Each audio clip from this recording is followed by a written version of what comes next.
Hello అండి, మీకు sandwich ఎలా చేయాలనేది వితౌట్ బ్రెడ్తో స్ప్రౌట్స్ అండ్ శనగపిండి, ఉల్లిపాయలు ఇవన్నీ ఆల్ మిక్సింగ్ వేసి మీకు నేను ఈరోజు ఒక స్నాక్ ఐటెం చూపిస్తాను. చూడండి ఈ బ్యాటర్ ఇలాగా చేసేసుకోవాలి మొత్తం. దీంట్లో నేను ఇందాక చూపించలేదు మీకు, అల్లం ముక్క కూడా వేసాను అండ్ ఒక స్పూన్ పెరుగు వేసాను. ఇలా ఉండాలి కన్సిస్టెన్సీ మొత్తం మంచిగా చక్కగా ఇలా వచ్చాక అప్పుడు ఈ బటర్ ఉంది కదా, బటర్ని కొంచెం కట్ చేసుకొని ఈ గ్రీజింగ్ చేయాలి, ఈ పాన్కి గ్రీజ్ చేయాలి. గ్రీజ్ చేసి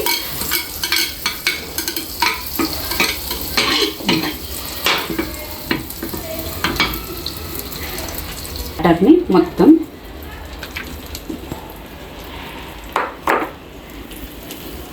ఇందులోకి పెట్టుకొని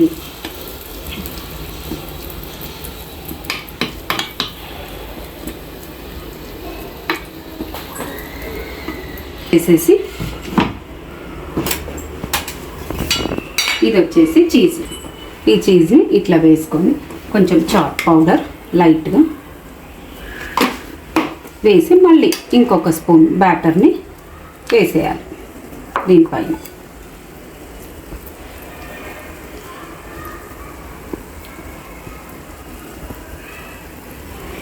వేసి ఇప్పుడు బటర్ వేయాలి, మళ్ళీ దీనిపైన బటర్ వేసేసి పెట్టేస్తే మంచి స్నాక్ ఐటెం రెడీ. హెల్దీగా మొలకెత్తిన పెసర్లతోని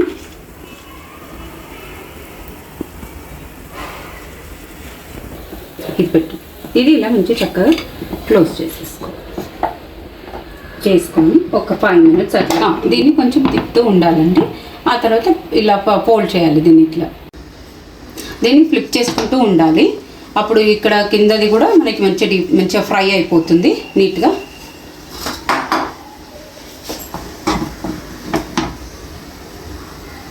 ఒకసారి చూద్దాము.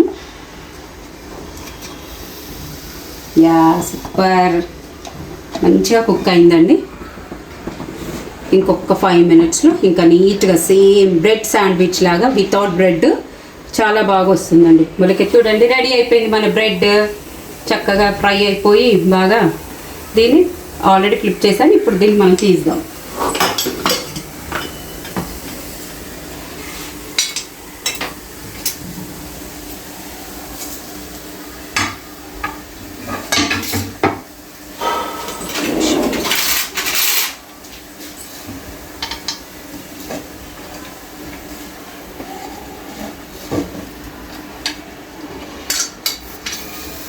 చూడండి బ్రెడ్ రెడీ.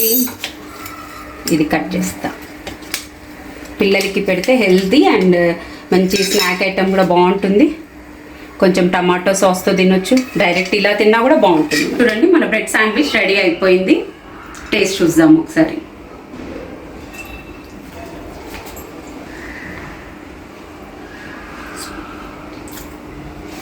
చాలా బాగుందండి.